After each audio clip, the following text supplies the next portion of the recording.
Hello everyone, welcome to the Kinematics and Dynamics of Machinery course. What we're gonna do today, we're just gonna give more examples on the position analysis using complex algebraic method that we just covered in the previous meetings.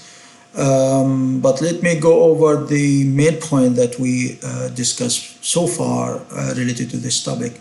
We said that generally to do position analysis for any given mechanism, your main objective is just to solve or find the unknowns for any given mechanism.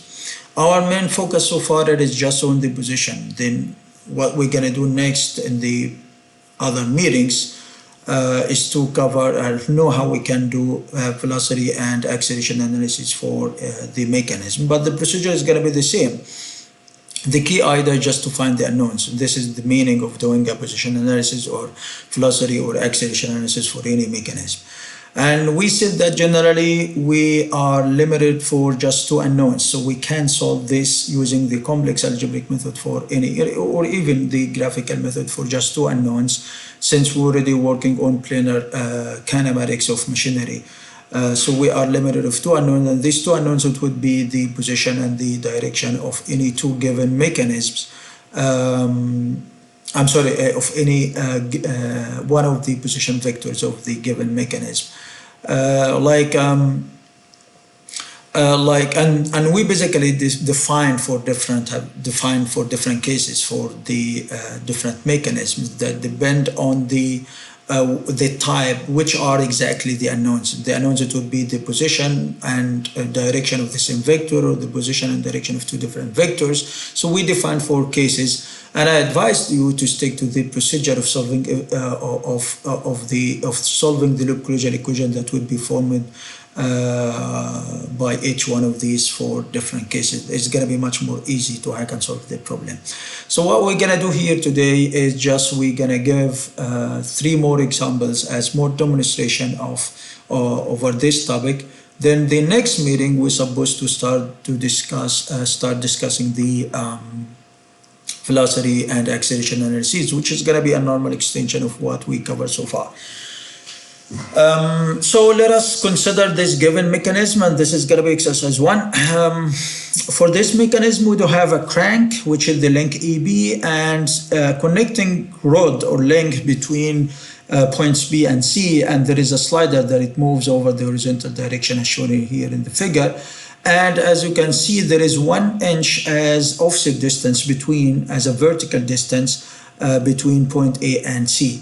So this is known as slider crank mechanism. Like there is a slider, which is C, and there is the crank, which is length AB. And basically, as we mentioned once before, that you just gonna set up, if we set up an electrical motor here at point B, A, this is gonna give a rotation of the crank, which is length AB. This length AB is gonna keep rotating in the over a circular path, giving 360 degrees of rotation.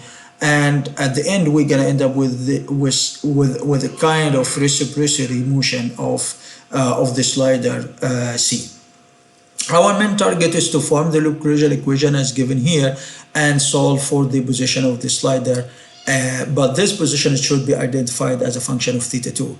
What does it mean as a function of θ2? It means that you just gonna proceed with the problem sticking to the same procedure that we covered before, but assuming that θ2 it is like given value, or like θ2 equal 30 degrees or 40 degrees, it doesn't matter, it is just a number, and carry on. It means that θ2 is already given. It is not one of the unknowns. So let us stick to the procedure, and if you remember that the first step for solving this kind of problem is just to set up the positions for the different links and the different mechanisms that we already have and then for this mechanism. So to do so, as we usually do, we basically start with giving like numbers, and we said that the base or the frame, this is gonna be link 1, this is the frame or the fixed link, and in addition we do have link 2, this is for the link AB, and we do have link 3 for the link BC, and the slider is going to take a number like one of the components of this mechanism. So we already have 4 main components that form this mechanism. And in addition, we can then set up some R position vectors, where R, this is the position vector between for each one of these elements or links of the mechanism. Starting with EB, since this is link 2, so simply we can assume that we already have here R2 as a position vector between A and B, and we said that it is advised that this position vector should be coming out of the fixed point going to the free point, like comes from A going to B. This is gonna make sense, and it's gonna make the analysis, especially the velocity and acceleration analysis, more simple later. Then as for the link BC, there is no fixed point, so it's up to you. You can just assume any direction for BC, like this direction, for example, for link number 3, where 3 stands for the link number, you just give it to it. And as for the slider, we said that it is better to define a position vector for the slider that goes to the slider, and it should be considered or parallel over the direction of motion or the line of motion of this slider. So in this case, we're gonna assume that this direction, this line is gonna be R4, where 4 stands for the slider number, and this is going to be R4 here. It works for the slider motion or the slider itself.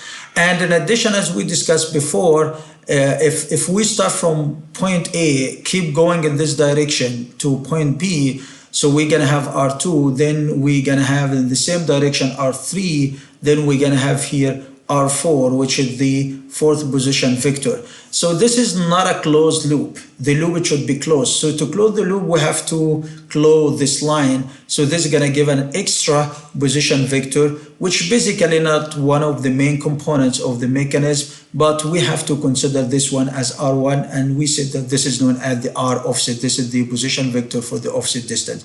So we're going to end up with a loop closure equation, or the loop of this mechanism. It is composed of 4 R's as shown here or given in this mechanism. So at the end, we're going to end up with this shape. Like as we just mentioned, we already have R1.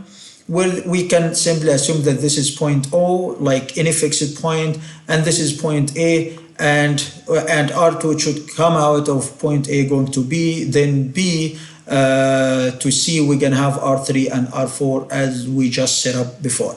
Then our main next target is just to investigate which one of these positions, or even investigate the magnitude and the direction of all of these position vectors. We have 4 of them. So it means that our main target right now is just to find how much is R1, how much is theta 1, or let's say like how much is R2 and R3 and R4.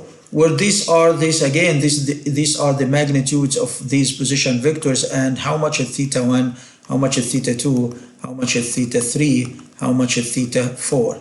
So at the end, there are some of these information that already given, and there are some of these information that already not given, and we have to find them, and we are limited for just 2 unknowns as we mentioned once before. So if we go back here, the RCB, which is the distance or the length of the link BC, is already given by 7 inches, while RAB is already given by, which is AB, is given by 2.5 inches. So what does it mean? It means that R2 is already given by 2.5 inches, while R3 is already given by just 7 inches. So we're already giving these. So R2 is already given by 2.5 inches, as we just mentioned. R3 is given by 7 inches. But how about R1 and R4? R1 is already as well given. If you're going to look at it through the figure, this distance, which is R1, which it should be a fixed distance, is given by 1 inches. It means that R1 is already given by 1 inches. But how about R4? It is totally unknown, because this is basically the direction or the position that is going to define the position of the slider with respect to point O, which is already given. It is already required here to find the position of the slider as a function of theta 2. So in order to do so, basically, what we're gonna do here is just this is gonna be one of the unknown. Now let us investigate the angles. So if we're gonna look here, to the theta 1. Theta 1, it should be we said that the angle, it should be defined like you just draw a horizontal line from the start point and rotate counterclockwise till you gonna hit the position vector itself. This is gonna define the angle, which should be theta 1. According to this figure, theta 1 here is intuitively is gonna be 90 degrees. So theta 1 is gonna be 90 degrees. Then what next that we're gonna have, if we're gonna, how about theta 2, we're gonna do the same. From point A, rotate, draw a horizontal line, rotate counterclockwise, you're gonna hit theta R2, this is gonna give us theta 2, which it should be theta 2, because as I told you that theta 2 should be like it is a given value. It is not necessary to be with a number. In many of the problems that we covered so far, that we were considering theta 2 or the angle that is already given for a mechanism that defines the configuration of the mechanism, it was given with a value. And that is fine, but here the angle theta 2 is already given like theta 2, so it is like a given value and proceed the same. So what I'm gonna say that theta 2 is just gonna be theta 2. Then how about theta 3? You're gonna do the same. From the point B, draw a horizontal line, rotate counterclockwise till you're gonna hit R3. This is gonna define the angle theta 3. Theta 3 here, it is not known, kind of, right? Because someone gonna say, okay, I can calculate it somehow using the trigonometric function. But remember that this method that we're already using, we mainly provide this method that would be used for programming. So like building a code for that would be used for the design of these mechanisms or the study the kinematics of these mechanisms. And since we are talking about something that would be used for computers don't have a mind or a brain to think with. So that's why we are not allowed to, through this method, to do any trigonometric calculations. So it means that theta 2 is going to be already unknown, and this is going to be the second unknown that we have to seek or solve for. And we still have one more angle, which is theta 4. Theta 4, this should be from the start point where R4 is coming from. We're moving from point O to point C. So if we try to draw a horizontal line, going to the right and try to rotate, you automatically sticking to the R4, it means theta 4, it should be 0 angle as we discussed before. So looking at this data or this information, we're gonna realize that we already having here only two unknowns, which are the two unknowns that we allow it for.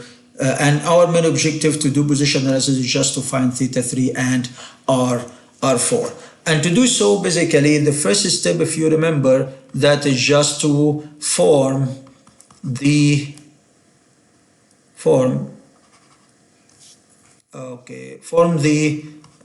loop closure equation of the mechanism. And actually to do so,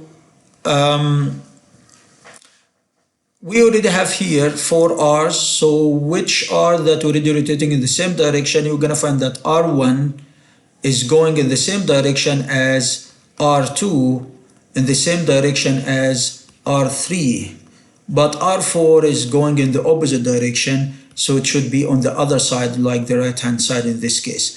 And according to the given information, R1, it is fully defined as magnitude and direction. R2 is fully defined as well as magnitude and direction. R3, it has the magnitude is known, but the direction it is unknown. So we do have one of the unknowns already belong to R3. And R4, you're gonna have the magnitude is unknown, but the direction is already known, already given.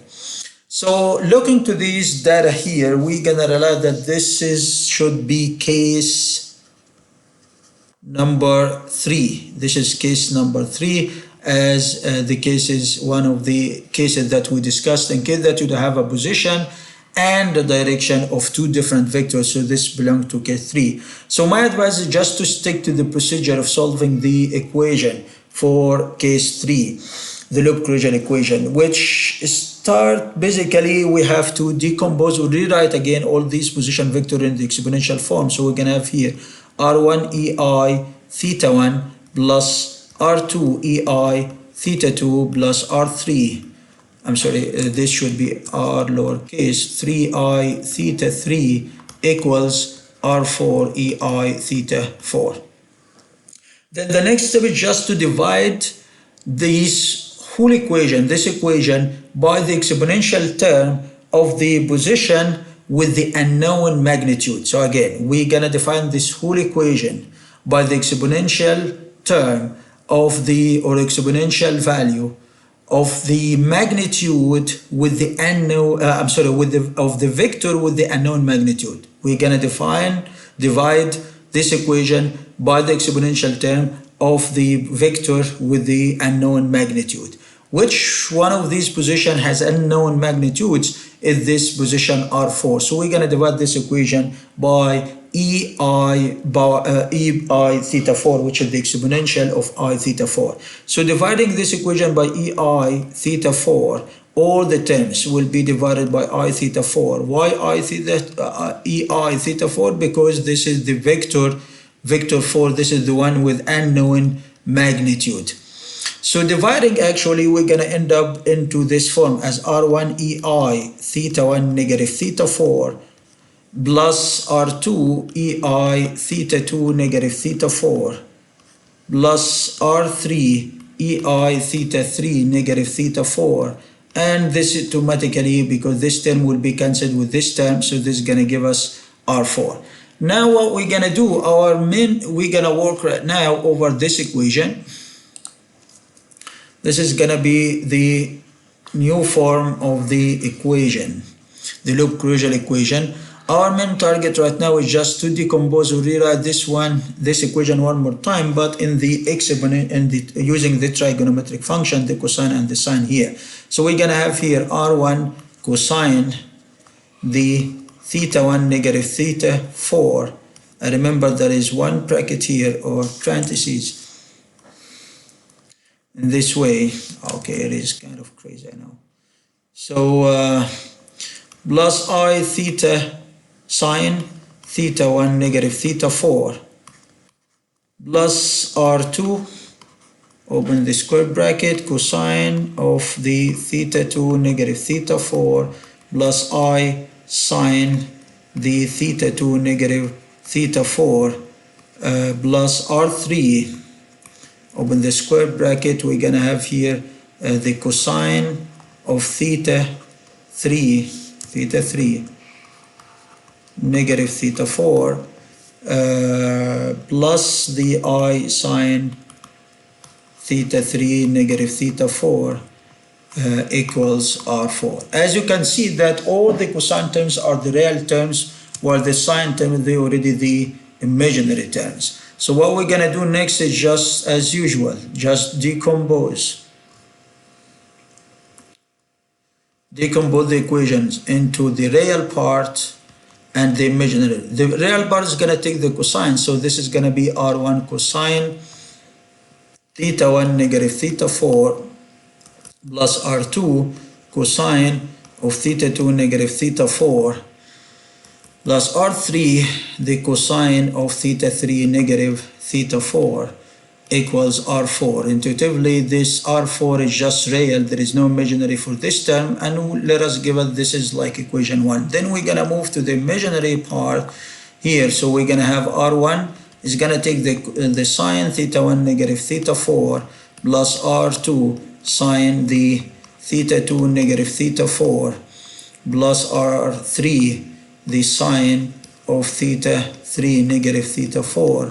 This is gonna give us 0. Why 0? Because the right hand side has no imaginary term. There is no I term in the right hand side of the previous equation. So this is going to give us the second equation, which is equation B. Right now, from the second equation, we're going to see that we do have everything except only one unknown, which is theta 3. So for example, here, if we substitute with the values, so we already have here R1 we already have R1 up there by is given by 1 inches. It's given by 1 inch. It is 1, and theta 1 is already 90 degrees, and theta 4 is already 0 degrees. right? And we do have R2 is already given by 2.5, theta 2 is just theta 2, and theta 4 it is 0 degrees, R3 it is given by 7 inches, 7 inches, while theta 3, this is the only unknown that we have to solve this equation for, and theta 4 it is just 0. So as you can see, equation B, it has only one unknown, but equation A, it has two unknown because R4 is another unknown here in addition to the theta 3. So we have to solve equation B first, then the result should be substituted back into equation 4 to find the other unknown, which is R4. So solving, what we're gonna do here, solving equation B, we can simply find theta 3. Theta 3 simply, what we're going to do, just move these two terms to the right hand side, then divide by R3. So theta 3 negative theta 4, it should be the sine inverse of this term. The denominator is going to be R3, and the top here we're going to find the negative R1 sine theta 1 negative theta 4 plus R2 the sine of theta 2 negative theta 4. So we have everything except the theta 3, and remember that theta 4 is already 0. It is already with the 0. So solving here, we're gonna end up that theta 3 will be obtained as a function of theta 2. It will be the sine inverse of the negative 1/7 negative 2.5 over 7 sine theta 2. This is gonna give us the equation for the theta 3. So simply, if we gonna put this equation into a code using MATLAB, for example, we can simply identify the value for theta 3 for any value of theta 2 over this mechanism. So it means that at any configuration, because if we're going to talk about slider crank mechanism, this mechanism, the configuration of this mechanism basically depends on theta 2. Theta 2, this theta 2 define the position of the rotary shaft, or the shaft of the electrical motor that should be working here. We're gonna have an electrical motor, and this motor is going to rotate. So at any angle of the shaft of this motor is gonna be which we gonna give it rotation to the crank here. At any angle of the crank, where it should be the position of the slider, this is our main target, and just to find it as a function of theta. So to do so, basically we should find first theta 3. To find theta 3, this equation here that we just got it, this equation defines the different values of theta 3 with respect to for the different values of theta 2, and this is our main concern, our main target actually. Then once we find this equation, simply we can substitute back into equation. So into substituting here, okay, into substituting back into equation A, we can find, because we're gonna have everything right now, we can simply find R4 as a function of theta, which is gonna be like 2.5 the cosine of theta 2 angle plus 7 cosine theta 3. Someone gonna say, okay, how about the value of theta 3? What you're gonna do basically, as I said, these two equations, what we're gonna do with these two equations, we're gonna put a statement in the MATLAB code, for example, for this equation, for a given value of theta 2, we can simply find theta 3, then substitute into this other equation here, we can simply find the value for R4. R4, basically, this is what defines the position. So then we're gonna say that the position of the slider, as a function of theta 2 it can be obtained as follows, like the position of the slider, which is vector. This is the position vector. It should be the R4 vector, and we defined R4 as R4 EI theta 4, and we already have here, if you remember, that theta 4 is already 0, and we just find an equation for R4. So simply we're gonna say that the complete position, or the position of the slider, is gonna be R4, which we just got it by 2.5 the cosine of theta 2 plus the 7 cosine theta 3, right? And all of this is the position, and the angle is going to be the 0 angle. This is what would define the position of the slider, where the theta 2, theta 3, I'm sorry, it should be the sine inverse of this equation, which should be the negative 1/7 negative 2.5 over 7 the sine of theta 2. So this is for this problem. Actually, according to the requirement here, is just to find the position of the slider with respect to as a function of theta 2. As I said, if we just put these equations into a MATLAB code, we can simply figure out the. Okay, now how about if if it is required for this mechanism to find the relative position of point C with respect to A? We already got the position of the slider as a function of theta 2, but as we defined it, we already defined this position of the slider, which it should be like point C with respect to this point, because we already defined here with respect to this point, because we already defined R4, which it starts from this point, like point O, as we defined it before. But how about if it is required to find the position of point C with respect to A? It means that we're gonna have like a virtual link, which physically it doesn't exist, but how about if we have this kind of link? So this link is going to define, or this position vector is going to define the position of point C with respect to A. It means that you're going to assume that you're already standing at A and you would like to move directly to point C. I can do it two ways. I can move parallel to R1 then R4, but how about if we would like to move directly from A to C, assuming that you're already standing at A? So this is going to be the R of point C with respect to point A. It means that you're just going to move from A to C. So this is the relative position of a point with respect to another point. So how we can find this relative position? Let us reconsider, or just keep going, consider this problem with the new requirement. So how about if this requirement, if it is required to find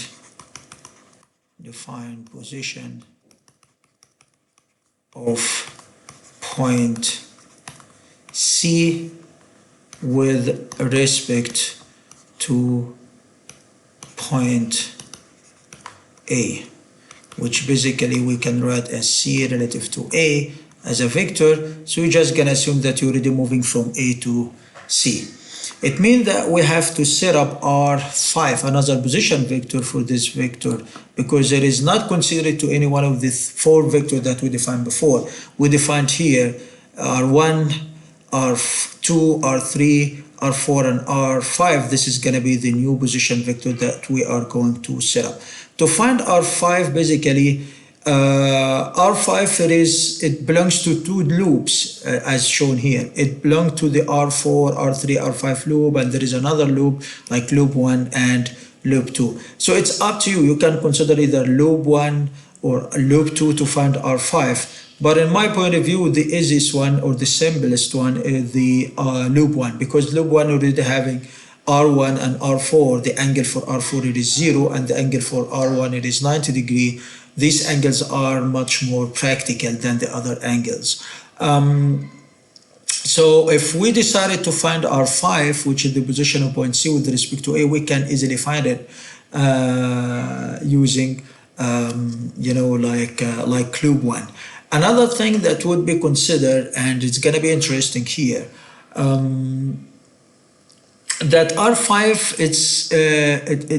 it won't gonna be constant. It means that R5 it's gonna be increasing or decreasing depending on the slider motion. That you have to remember that we already have a slider at point C is already there. So to find this one, in my point of view, it's gonna be much more simple to consider the first loop, loop 1.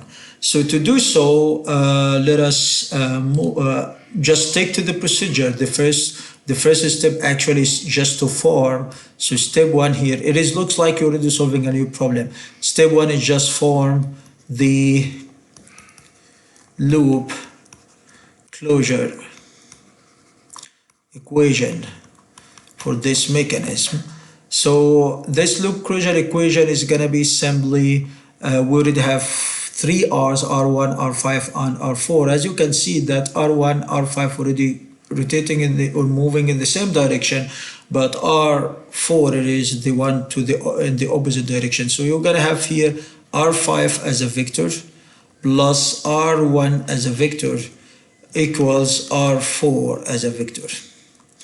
And as you can see that R1 is already fully defined and R4 is already fully defined. Why? Because we already found R1 and R and theta 1, we already got them, were given already, like R1 was 1 inches and theta 1 is 90 degrees. So it means that if we're gonna consider these angles here, so we already have that theta 1 or R1 is already given by 1 inches and theta 1 is already 90 degrees.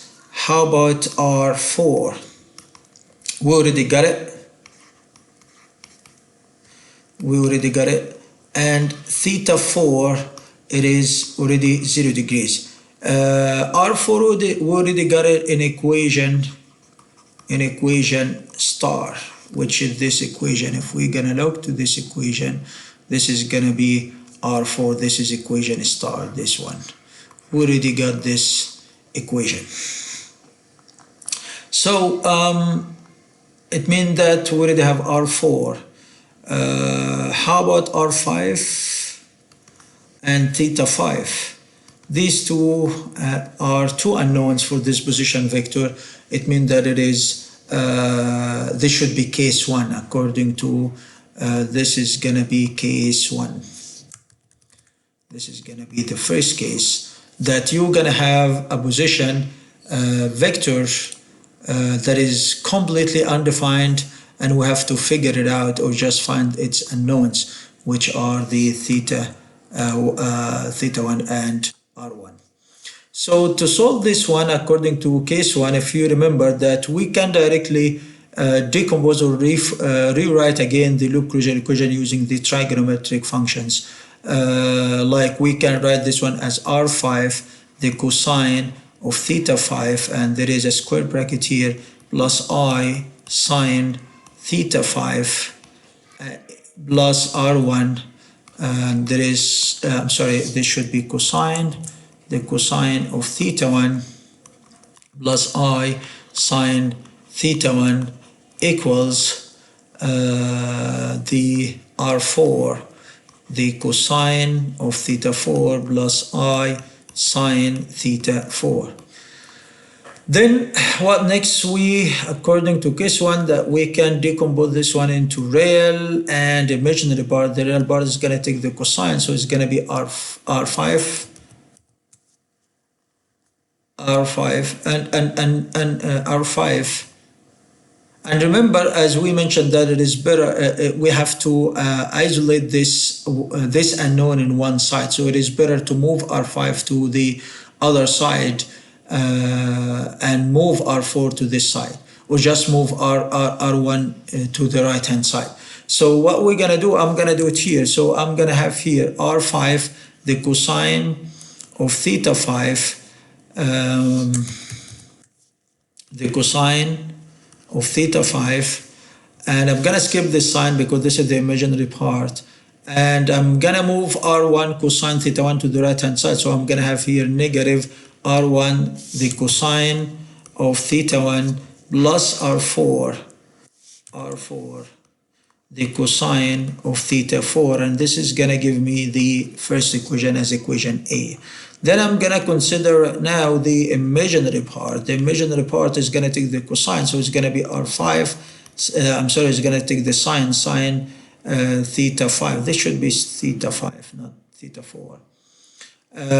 Theta 5 equals the negative of R1, the sine of theta 1, plus R4 sine theta 4, and this is going to give us the second equation as equation B. Now we can substitute with the given data that we already have in hand. Like we have no clue about of the R4, neither the theta R5 theta 5, but R1 is already given by 1 inch, and theta 1 is already given by 90 degree. R4 is already given as a function. This is function, right, of theta 2, and theta 4 we already have it as 0. So intuitively that this term will be 0, this term will be negative R1, and we're gonna have some information here. But anyway, if we stick to the procedure that we explained to case 1, so simply if you divide equation B with A, so we're gonna end up that the tangent of theta 5 equals this fraction, which is gonna be on the top. You're gonna find here the negative R1 sine theta 1 plus R4 sine theta 4, which we just mentioned it is just 0, and the denominator is going to be negative R1 cosine theta 1 plus R4 cosine theta 4.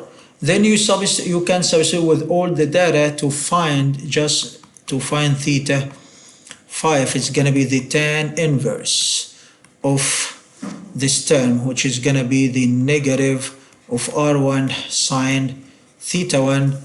Automatically this term will be cancelled, is already 0, and the denominator you're gonna find here, the R1 theta 1 is already with 90 degrees, so this term will be cancelled, will be 0, and this term sine theta 1 sine 90 is 1, so it means that we can simply write this one as negative, just negative R1. In the denominator this term will be cancelled, this term will be cancelled. Here cosine theta 4 it is 0, so this will be in the denominator as R4. So this simply is going to give us the angle theta 5. Once we find it, you can substitute into any one of the equations just to find R5. So R5, for example, is going to be the negative of R1 cosine theta 1. Theta 1 is already 90 degrees, so it's going to be cosine 90 degrees plus R4, which is already given as R4 for now, and cosine theta 4, which is 0 degrees. In the denominator, we're gonna divide by the cosine of the theta 5, which we supposed to get it from this equation. Remember that R4 is already given as a function. R4 is already given as a function of theta 2. So cosine 90 is already 0, cosine 0 is already 1, so we're gonna end up that R5 at the end is gonna be R5 over the cosine of theta 5, which we supposed to find it from this equation. So these two equations, along with the equation of R4, we can simply find the position of the slider with respect to point A, which should be already that we already have done it into this equation. So if you have any question regarding this problem, just write in the comments or send me email with more details. So this is for example 1 of a slider crank mechanism. Now let us consider this example here for this mechanism. The link EB, this is the crank, and there is another slider between, but the slider at point C it is fixed, it is not moving. It can only freely rotate, but it cannot move. And we do have another link between PP points. This link is the one that slides inside the slider itself. And point C and point A already at the same level, over the same horizontal level between points P and C. And there is an angle theta 2 as given here in the figure. So for this mechanism, it is required to find the position of 2 points, which are the positions of these 2 points, C and P, when this angle theta 2 is already the crank angle, which is this angle. This is the crank angle because this is the crank AB, this is the crank of this mechanism. When this crank angle is already 60 degrees. If we're gonna keep going reading the requirement, there is a requirement to find the absolute displacement of point P when the crank angle is being 60 to 15 degrees. So what does it mean? It means that what we have to do basically for this problem is just to do a complete position analysis for the mechanism. Then we have to find the positions of point C and point P when the angle is already given by 60 degrees. Then we have to repeat again, solving the problem like you're gonna solve the problem from scratch, from the beginning, kind of, and find the position of point P when it is when this mechanism has a different configuration. It is not completely different configuration, but we're gonna do a slight change in the angle theta 2 from 60 to 15 degrees. Then from these two positions that we're gonna get at the two angles, 60 and 15 degrees for point B, we can subtract them to find the displacement. What is the displacement that this point B has been moved when this mechanism already, or this crank rotates between these two angles from 60 degrees to 15 degrees.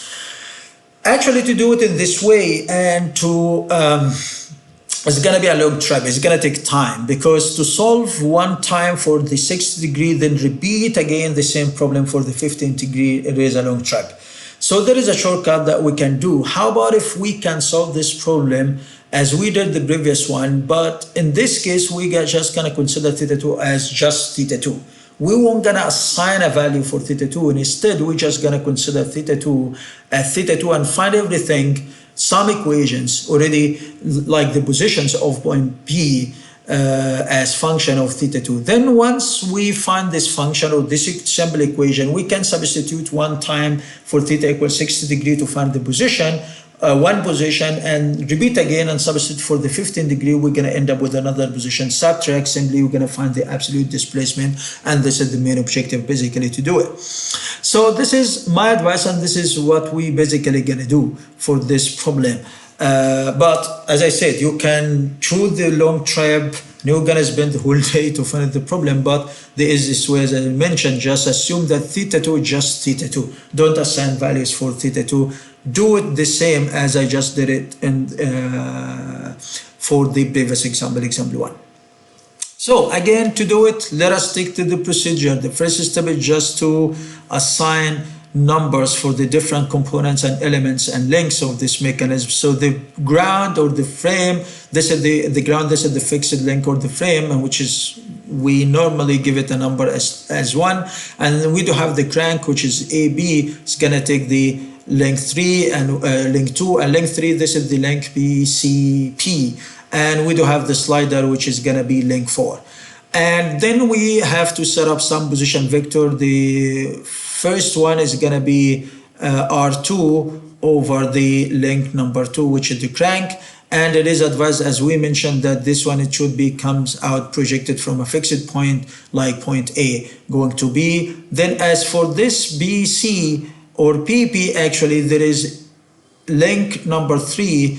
This one is kind of freely rotating one.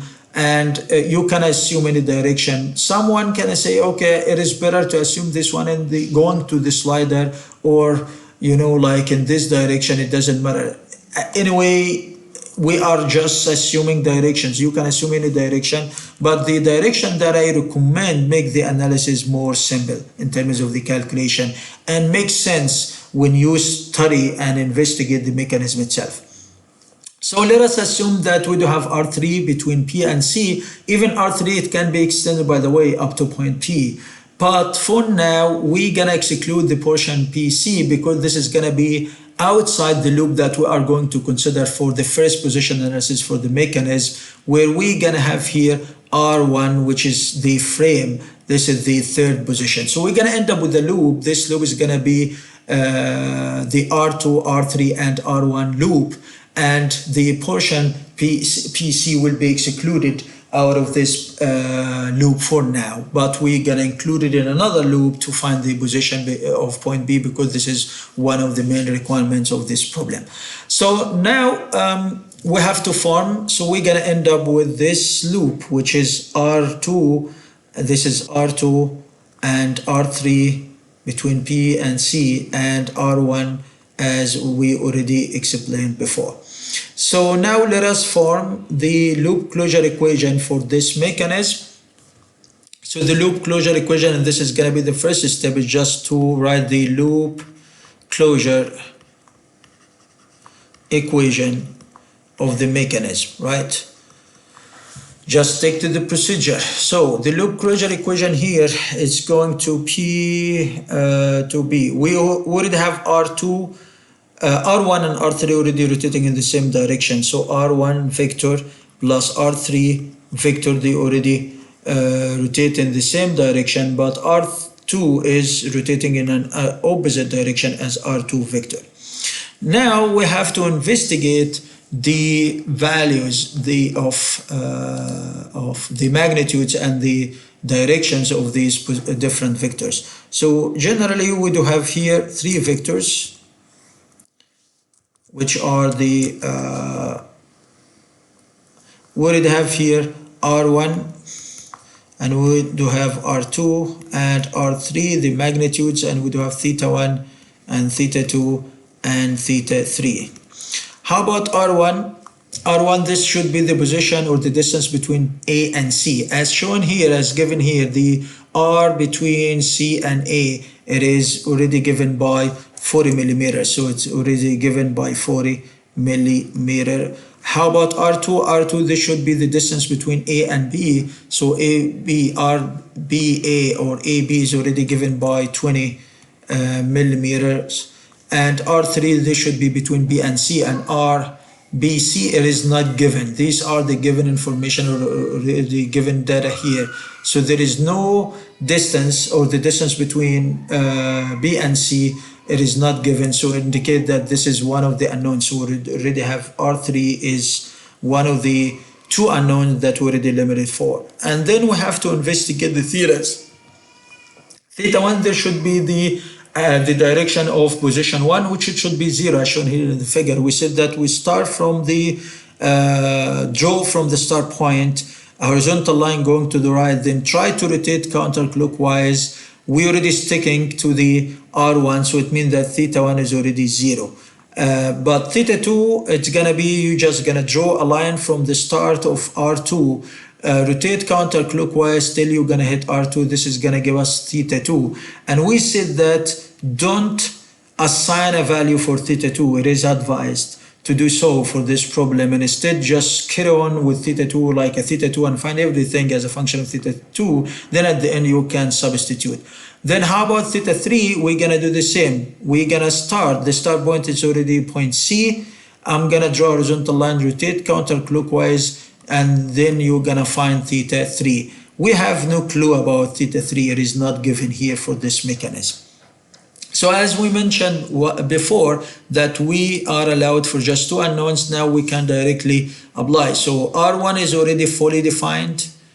R3, it is totally unknown, and R2 it is fully defined. We have the magnitude and direction for R1 and R3, R2, but R3 we have no clue about it. So this is gonna be case one. Why it is case one? Because simply we do have the magnitude and the direction. This is gonna be case one. The magnitude and the direction are of the same vector, the two unknowns. So according to this procedure, we have to isolate the, according to case one, we have to isolate the unknown in one side, and the other the other vector should be the known one. It should be on the other side. So let us move R1 to the right hand side.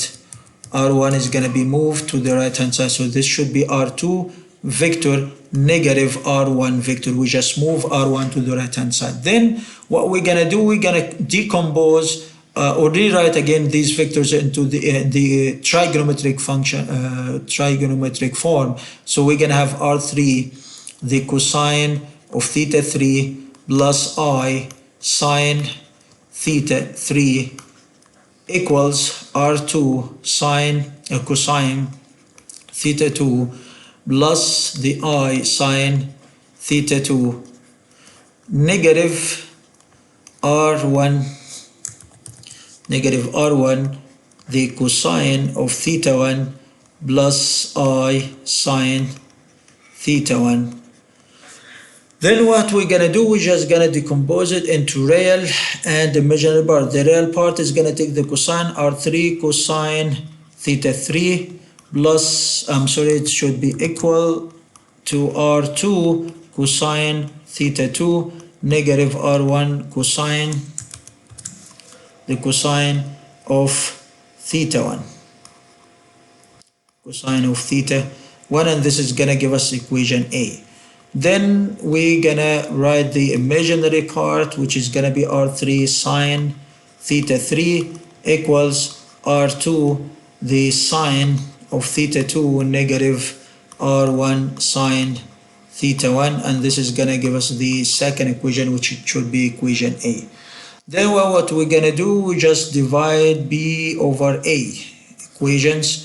So we're gonna end up with that the tangent of the unknown, which is theta 3, it should equal to, on the numerator we're gonna have the R2 sine theta 2 negative R1 sine theta 1.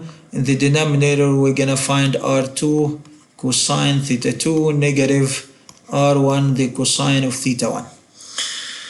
Now let us see the unknowns. R2 is already given by 20 and R1 is already given by 40. Theta 1 is already given by 0. It means that this term will be cancelled, will be 0, and theta 1 is already 0 as I mentioned, so this term will be just 1, and R1 is already given by 40, and theta 2 we just gonna carry on theta 2 as it is, and we're gonna have here R2 by 20. So we're gonna end up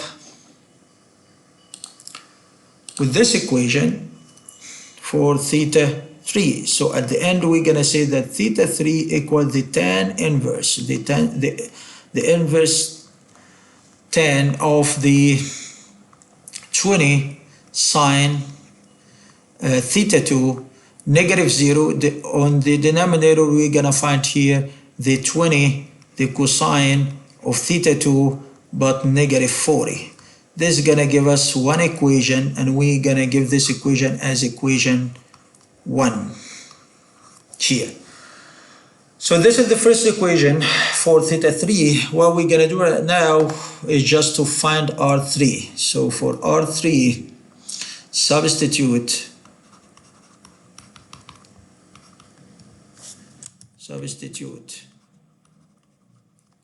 into either equation A or equation B, it doesn't matter. So substitute into equation A, for example, to find theta 3. So we're gonna have here, to find R3. So R3, it will be the R2, the cosine of theta 2, negative the R1, the cosine of theta 1, but this should be divided by the cosine of theta 3, right?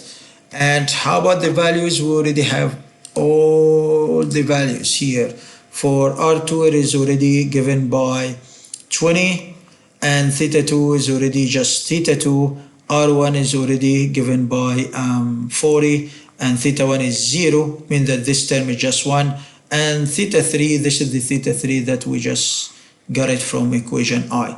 So this indicates that we can simply say that we're going to end up with another equation, but for R3. So R3 simply is going to be R2, which is 20, the cosine of theta 2, negative 40.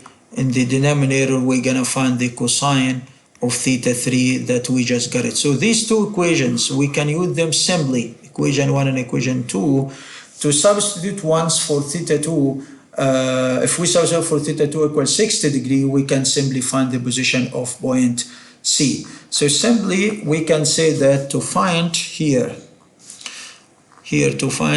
position of point C. The position of point C, it requires the position of point C. We have to define it because this position should be absolute. So we have to define the position of point C with respect to a fixed point, which is point A. It means that we have to define the position which is R1. R1, we already have everything about R1. So the position of point C, it's gonna be R1. It means that RC vector, it should be the R1 vector, which is already R1 EI theta 1. We already have R1 is given by 20 and theta 1 is given by 0 degrees. It means that this is the position of point C, right? Because R1 is good, R1 is already given by 40, not 20. So R1 is already given by 40 and the angle is already 0 degrees. This is for position C. As for position of point B,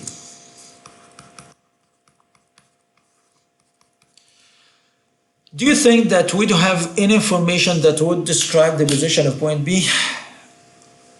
We can say that we can identify or find the position of point B with respect to point C, because we are seeking an absolute position of point B with respect to point C. We can do it basically as RP relative to C. We can find it because this position vector, which is between B and C, this position vector, this distance, it has the same direction here, and the distance RPC is already given, I think, right? No, it is not given, but we already have RPP, which is this one, RPP, this distance. So if we subtract this RPP negative RPC, we can simply find this projected part of the slider of the link BP out of the slider at point C, because there should be a slider here at point C. So we can simply find this distance between C and B. If we subtracted the RBB negative RBC, we're going to end up with the distance between RBC at this instant of time when theta 2 equals 60 degree. But at theta 2 equals another value, this distance will be different. So we can simply identify this one. So what we're going to do right now here, for the position of point B. There is another option actually, is to identify the position of point B with respect to point A. But it's gonna be a long trip kind of, but that is fine even if you identify the position of point B with respect to point C in this case.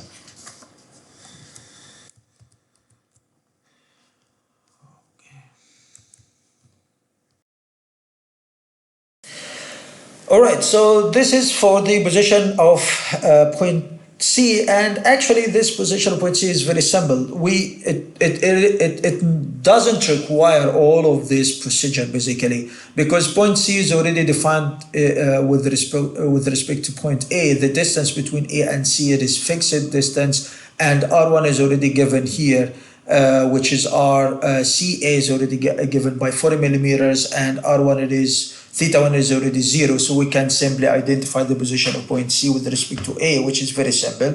But the big deal is the position of point P, especially at the two different configurations or two different angles, 60 and 15 degrees. So to find the absolute position of point P, we have to refer to a fixed point, as we mentioned once before. That this point it should be, we should find either the position of point P with respect to C. This is an option. There is another option that we can find the relative position of point P with respect to A, because A and C, both of them are two fixed points. So we can refer to either one of them. Which one is the best? Both options, you're gonna follow the same procedure. For example, if you decided to refer to point C, so you have to subtract RPP negative R3 that we just got. We just got R3 as a function of theta 2. It means that you're gonna end up with like another loop, but this loop is conceded together. And this loop it will contain three vectors to find the RB relative to C. I can do it for you. And there is another option, is just to refer to point A directly. So you're going to end up with a vector that it should be set up here between P and A. And this is what we're going to do. So looking at this case here, which is this one. So what I'm going to do, actually, I'm seeking the absolute position of point P, and as we mentioned before, that we have to refer to a fixed point, and we decided to choose point A. So we have to find RP vector, this one. So looking at this loop, basically, looking at this mechanism, we have two loops,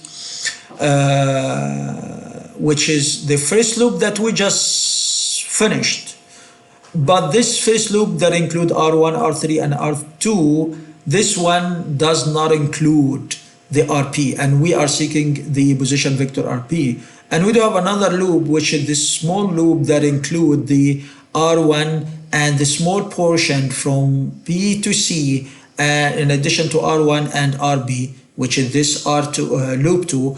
Or we do have a third option of the loop, which is the big loop that we're gonna go all the way from from P to B and R2, then we're gonna have R3, which is gonna be as a third big loop.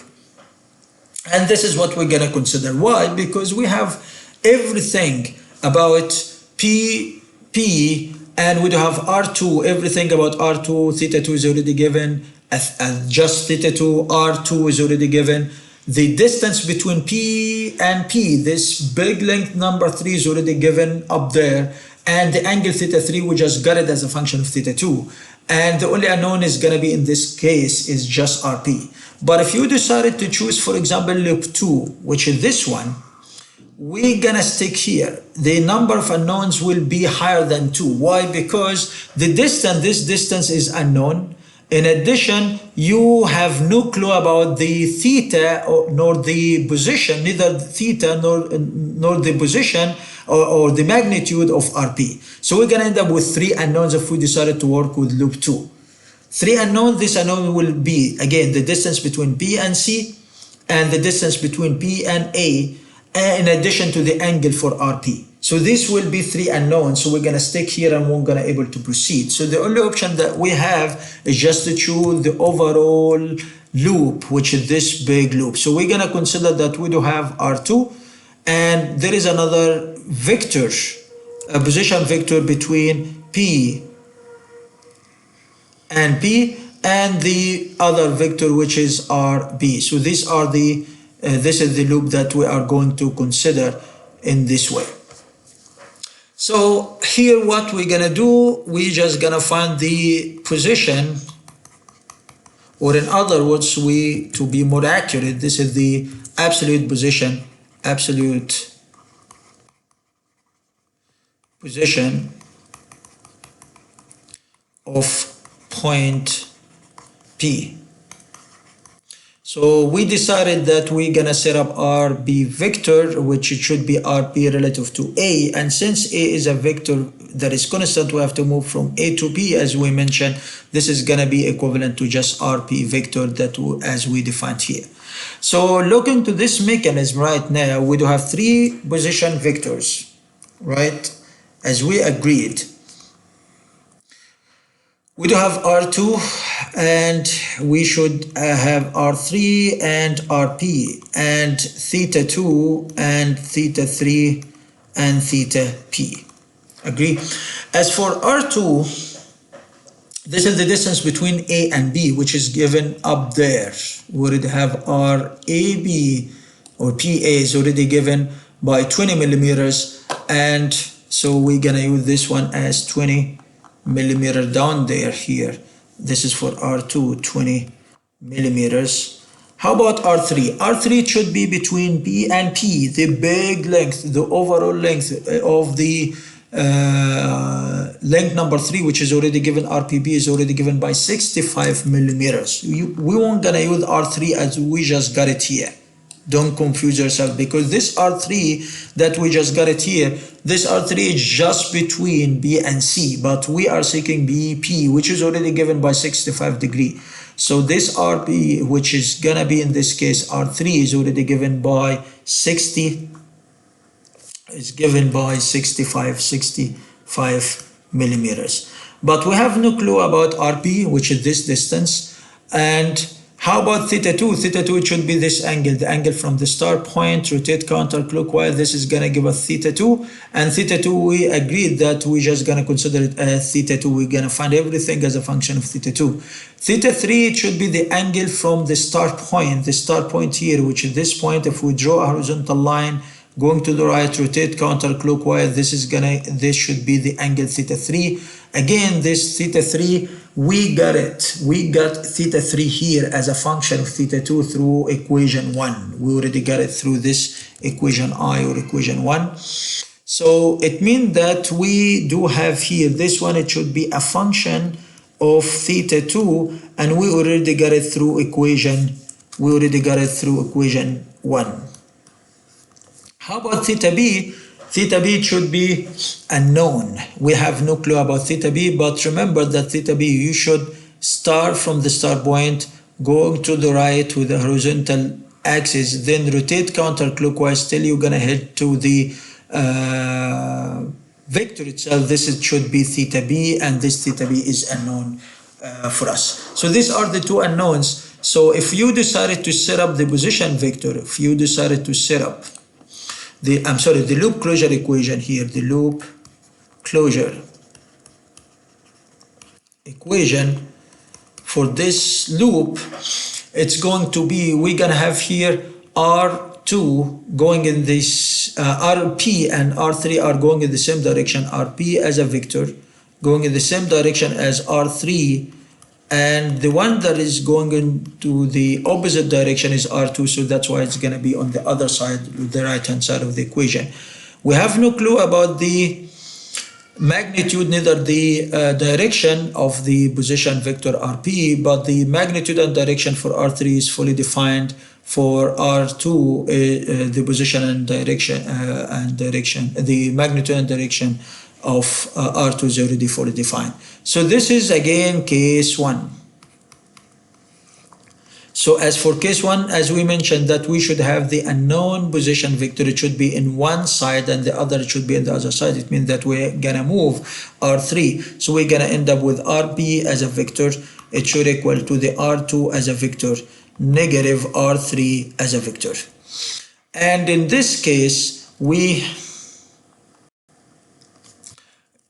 since we are solving equation 1, we can directly rewrite the loop closure equation in the trigonometric function form. So we're gonna have here RP, this is gonna be the cosine of theta B plus I sine theta B, and equals R2, the cosine of theta 2 negative plus I sine theta 2, negative R3, the cosine of theta 3 negative the I sine theta 3. Then we're gonna decompose it into the real part and the imaginary part. As for the real part, it's gonna be RP is gonna take the cosine theta B equals R2 the cosine of theta 2, negative R3 the cosine of theta 3, and this is gonna give us the equation A. And we're gonna have here RB the sine theta B equal the R2 the sine of theta 2, negative R3 the sine of theta 3. This is gonna give us the equation P. Then if we divided B over A, we're gonna end up with the tangent of theta B equals this term, which is gonna be R2 the cosine theta 2, negative R3 the cosine of theta 3, and in the denominator we're gonna have R2 sine theta 2, negative R3 the sine of theta 3. This indicate, so remember that we already have theta 3 as a function of theta 2 from equation 1, and theta 2 is just theta 2. R1 is already given by, R2 is already given by 20. So if we just define the values here, so R2 is given by 20, R3 is given by 65, right? But theta 3 is already a function of theta 2 through equation 1, right? And theta 2 is just theta 2, right? So what does it mean? It means that we're not gonna able to do anything to this equation except that we can write theta B into this form, that theta B equals the tan inverse of this term, which is gonna be the R2 the cosine, R2 is already given by 20, so this is gonna be 20 the cosine of theta 2, negative 65 the cosine of theta 3, and in the denominator it is 20 sine theta 2, negative 65 the sine of theta 3. And this is gonna give us another equation which is supposed to be solved for. This is gonna be equation number 3. So we're gonna end up with 3 equations so far. We're gonna have another equation which it should be for our RP. So to find RB, what we're gonna do, substitute into any one of the equations, into equation A, for example. So what we're gonna get, we can find that RP equals, in the denominator we're gonna divide by the cosine of theta B, while theta B will be obtained through this equation, and in the numerator you're gonna find R2 the cosine of theta 2, negative R3 the cosine of theta 3, and this is gonna give us this equation, which is gonna be the 4th equation for this mechanism. So far we already end up with 4 equations. These 4 equations, we can simply use them to find the position of point P at 2 different configurations, at 2 different angles. One angle at when theta 2 is already 60 degrees, the second angle when theta 2 is already given by 15 degrees. So to do so, basically what we're gonna do, we're just gonna, here on the side in this way, we're just gonna do the calculations here. This is in case that theta 2 is already given, or let's say that we can even simply write on the side here the 2 cases that we have, in case that theta 2 is already given by, theta 2 equals 60 degrees. How about if theta 2 equals 15 degrees? Then from equation 1, if we just reset back again to equation 1, equation 1 is gonna give us theta 3, right, through this equation. So theta 3, right? Yeah, it's gonna, and equation 2 is gonna give us R3. So from equation 1, here we're just gonna put here the theta 3, and here theta R3, then theta P and RB, what it should be RP. So we just gonna substitute. This is gonna be, this is through equation 1, this is equation 1, this is through equation 1, but this is equation 2, and this is equation 3, and this is equation 4. So if we substitute, we're gonna find that for theta 3 equals, for theta 2 equals 60 degrees, we're gonna find, if we substitute into equation 1, because if you remember in equation 1 we do have everything. Here we do have the only unknown is just theta 2. If you substitute into this equation, we're gonna find that theta 3, we're gonna get it on the calculator equal negative 30 degrees. Negative 30 degrees, if we're gonna look at it through this given configuration of the mechanism. Here, theta 3 should be located in the second quadrant. So negative 30 degrees, this locate the theta 3 in the fourth quadrant, and this is not correct, or this is not the case or the current configuration that we're already considering for this mechanism.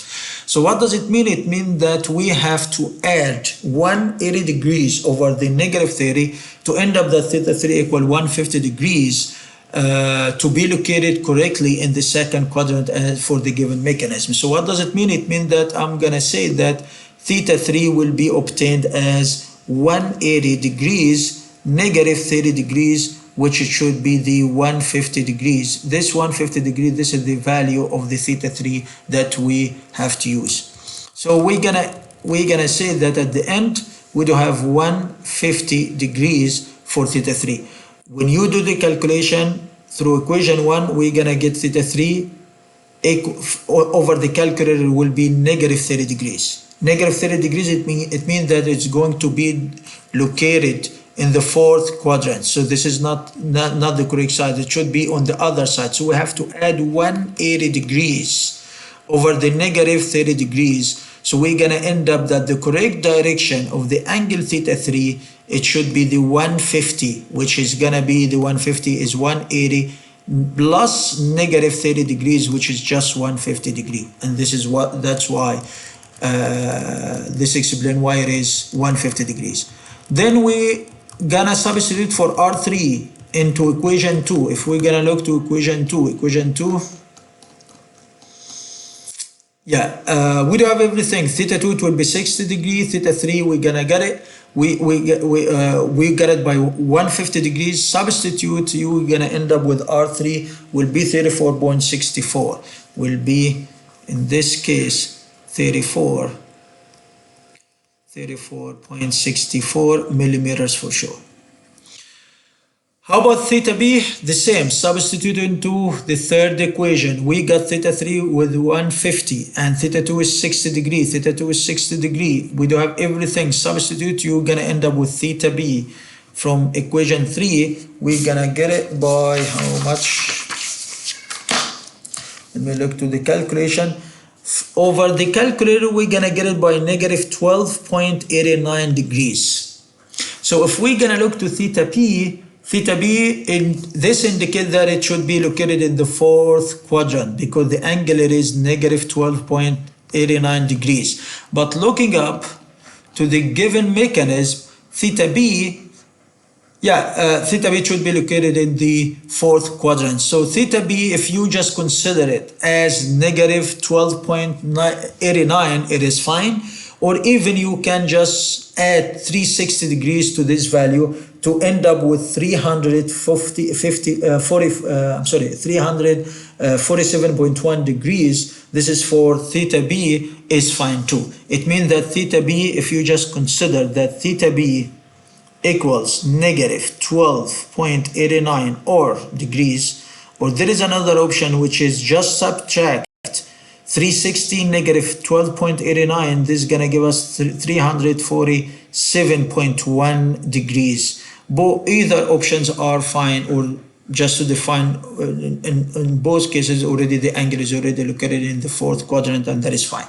So let us consider that it is just 347.1 degrees. This is for theta b. Then substitute into the fourth equation, into equation 4. To equation 4, you're gonna find R2 is already given by 20. R2 is already given by 20. and R3 is already 65. Theta B, we just got it. Theta 2 is 60. Theta 3, we got it by 150. Substitute, you're gonna end up with theta RP. RP will be 67.9 millimeters. So we got these four quantities. For the case that theta 2 already 60 degree, we're gonna repeat the same, substitute to the same four equations. But for this case, just consider that theta 2 is already given by 15 degrees. So substituting back, into equation 1, we're gonna find,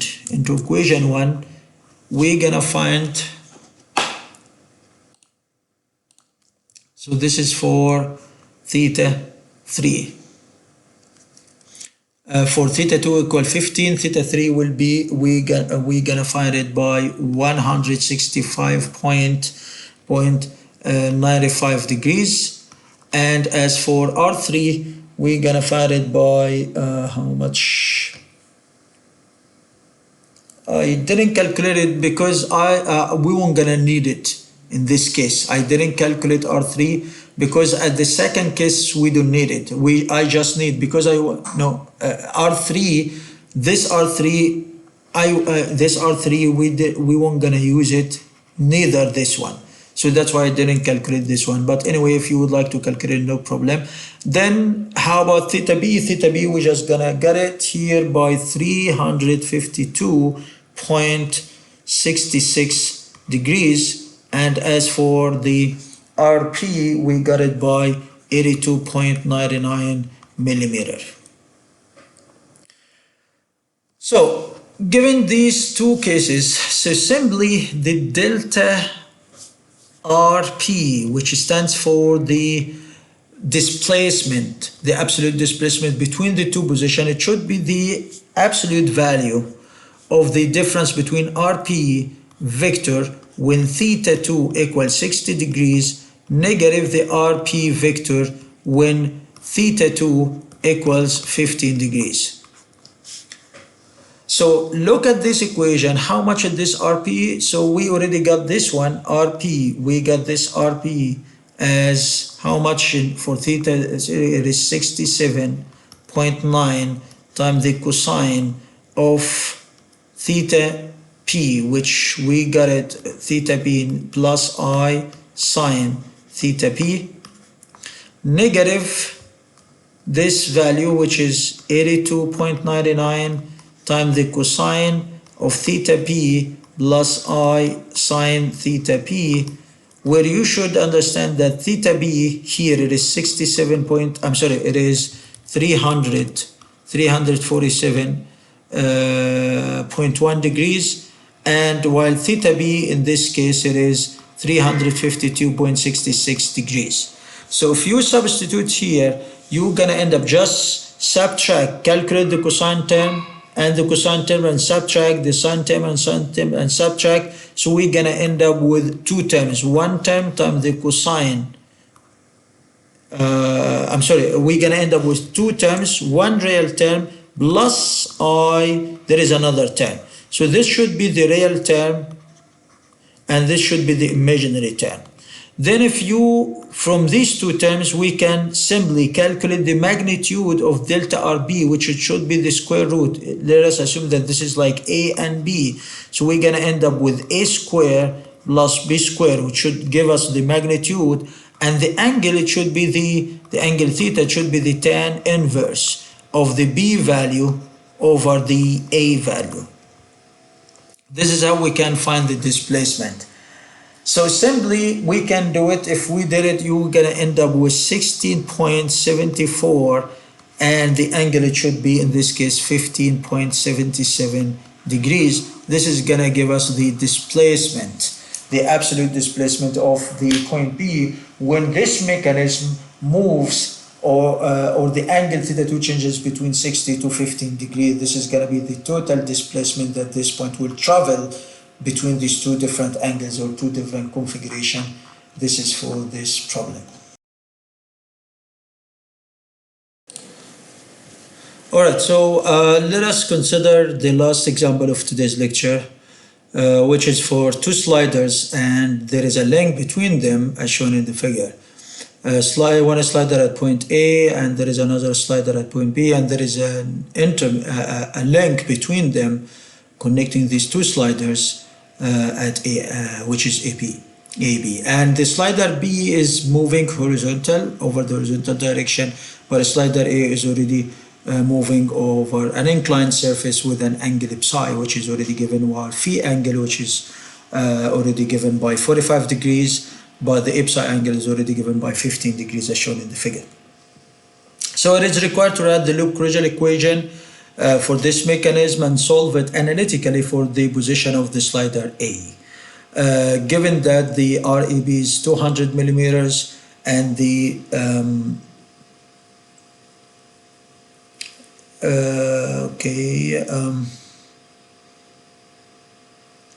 the position 45 degrees, given that the RAB is 200 millimeters, the psi angle is given by 15 millimeters, and the phi is given by 45 degrees.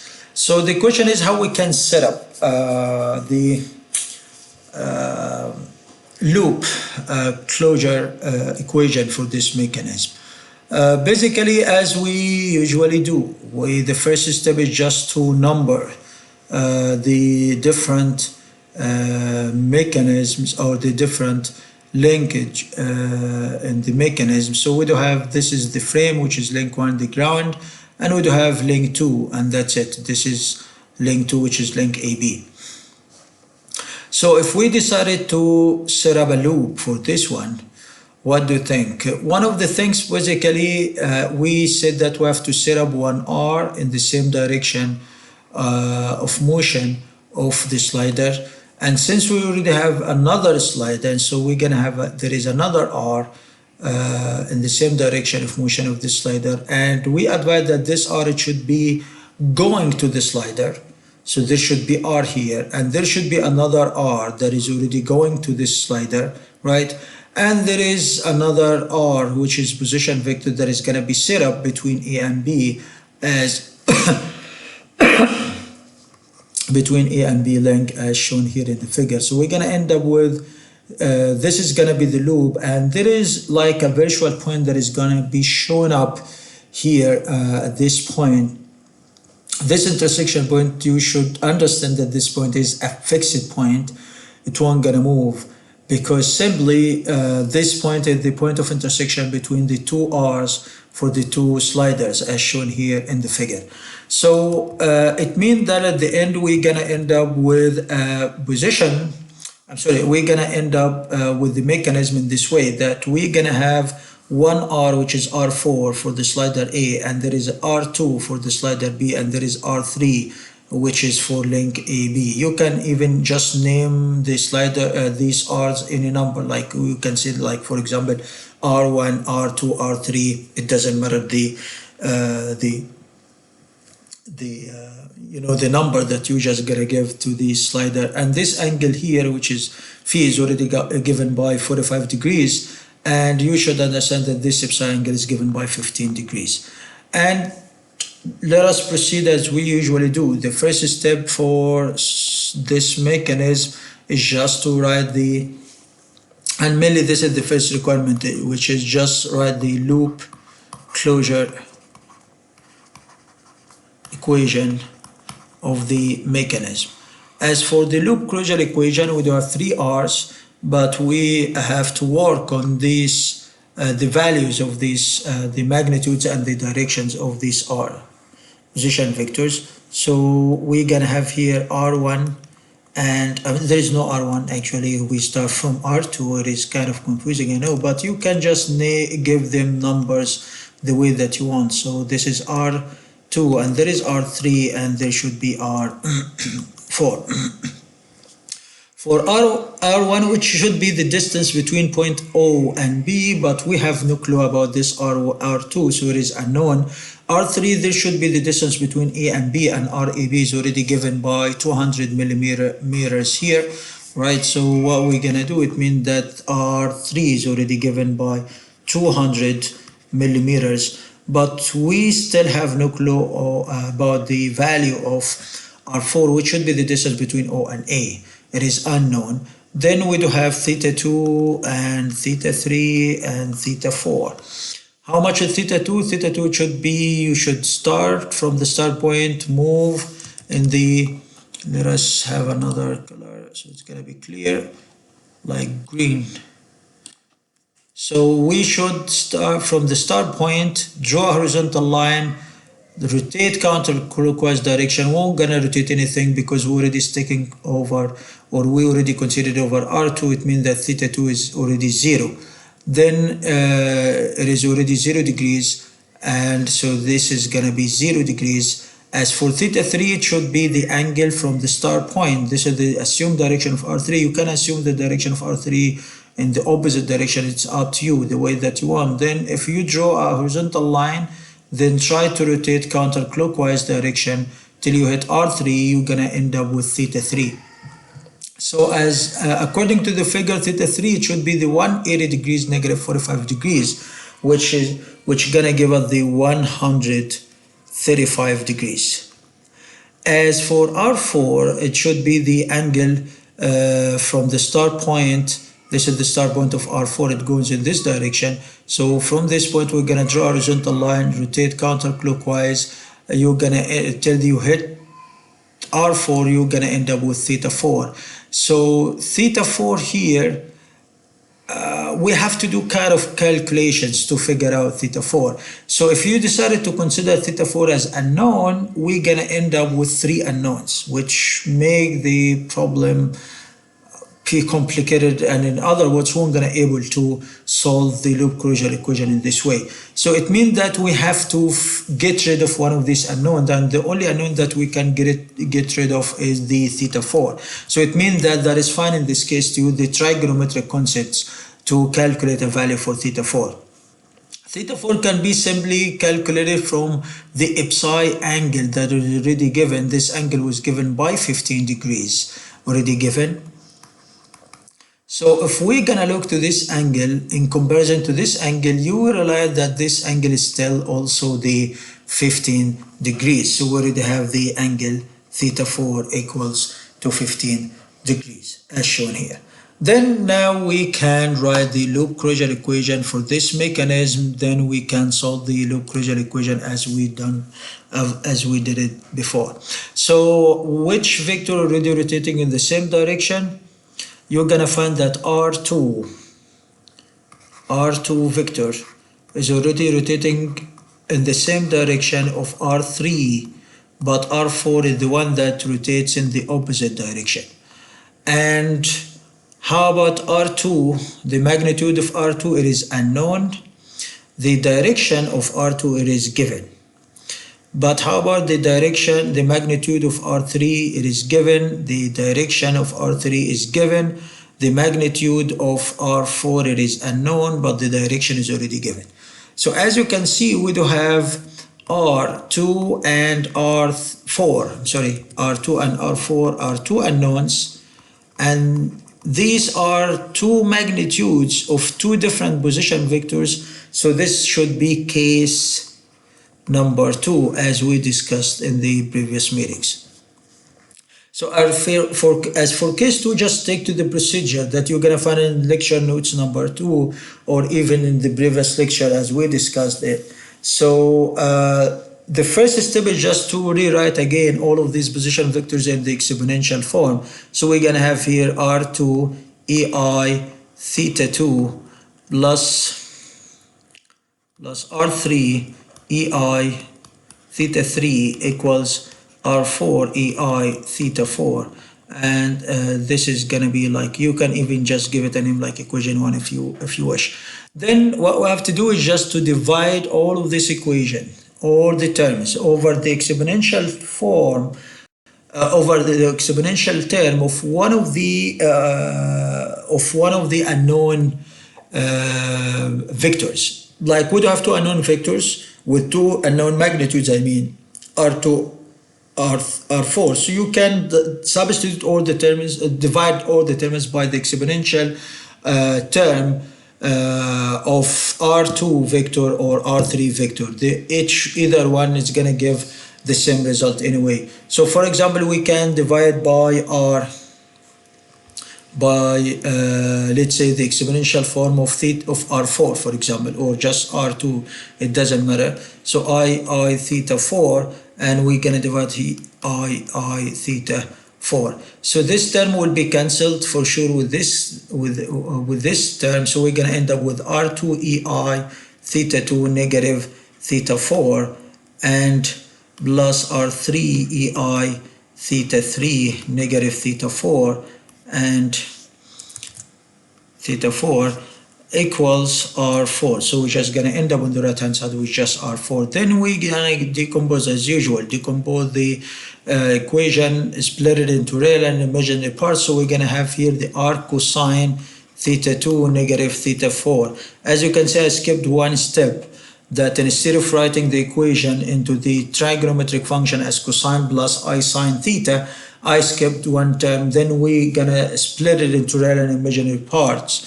So we can skip this term, this step actually, and directly decompose it into or split it into real and imaginary parts, because we are pretty sure that the real part is gonna take the cosine, and the imaginary part anyway is gonna take the sine of the position vector.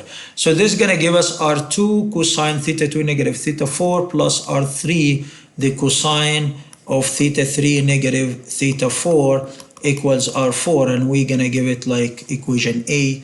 And we do have the imaginary term, which should be like r2 automatically is going to take the sine of theta 2 negative theta 4 plus r3 the sine of theta 3 negative theta 4, and the right hand side is going to be 0. Why the right hand side is 0? Again, because there is no imaginary terms on the right hand side of this equation. Then the objective is just to find, remember that the two unknowns are, these are the two unknowns. The two unknowns are R3 and R2. So if we're gonna look to equation B, you're gonna find that this equation, it is equation in only one unknown, which is R2, that can be easily or directly solved. So for example, here we have no clue, R2 is unknown, but theta 2 is already given by 0 degrees, and theta 4 is already it is already given by 15 degrees, and R3 it is 200 millimeters, theta 3 it is given by 135 degrees, and theta 4 it is 15 degrees. So we're gonna end up with just one equation in one unknown, which is R2. So automatically R2 is gonna be just the negative of this term, which is gonna be the R3, the sine of theta 3 negative theta 4 divided by the sine of the theta 2 negative theta 4. So since we have everything here, theta 2 again it is 0, and this is 15 degrees, theta 3 it is the 135 degrees, R3 it is the 200. So we're gonna end up with something in millimeters. This is gonna give us the value for R2, which we're gonna get it by how much? Let me look to the notes. So we're gonna get it by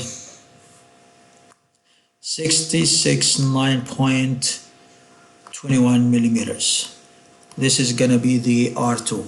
Once we find R2, we simply substitute into the other equation, into equation A. We're gonna find that R4 automatically, you can find it, it is the R2 we got it by 669.21 cosine of theta 2, which is already given by 0, negative theta 4, which is 15 degrees, this should be degrees, plus the R3, which is given by 200, the cosine of theta 3, which is already given by 135, negative theta 4, which is 15 degrees.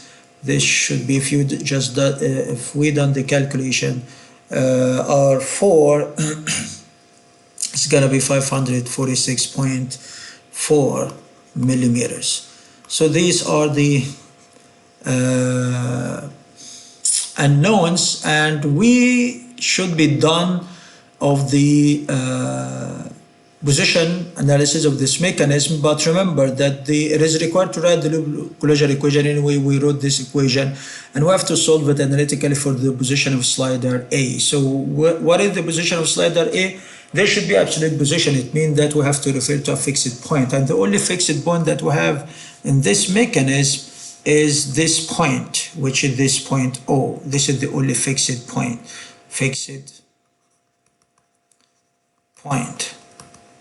So what does it mean? It means that we have to refer to point O. So what we're gonna do, it means that for the slider A, the position of slider A with respect to point O, it should be R4 vector as we define it. And remember that we have to find, so here to find the position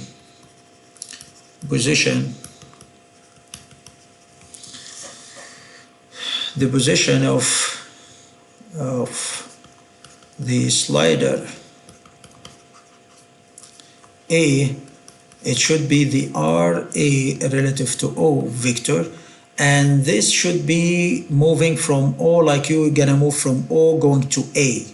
And according to this, it means that if this is O and this is A, so you should move from O to A. This should be the RA relative to O vector, which we already defined as R4, even in the same direction. But for some reason, if you switch the direction, you already, from the beginning, we switched the direction of R4, that it comes from A to O. This means that to identify the position of the slider, it means that we have to switch, you have to switch the R4 that you just assumed initially.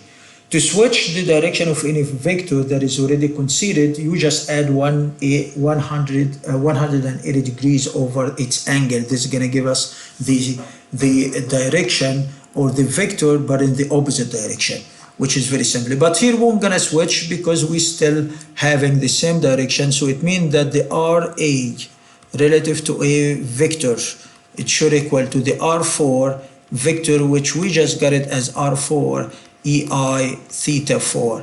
We already have a value for R4 as 546.4 millimeter, and the angle theta 4 that we got it, it is already given by 15 degrees. So this should be the position of the slider, the absolute position of the slider, and this is the main requirement of this problem. So by this, actually, we have done of today's lecture. Okay, so what we did, basically, we covered more examples and practice for the position analysis using the complex algebraic method, and you're gonna find this lecture note in addition to the lecture note number 3 is already uploaded to the plan. Next meeting, as we agreed, we're gonna discuss the velocity and acceleration analysis, which is gonna be normal extension. So what does it mean? It means that the thing that we already did here for the position analysis, we're gonna repeat it again, but we're gonna have further 2 more steps to do a complete kinematic analysis for these different mechanisms.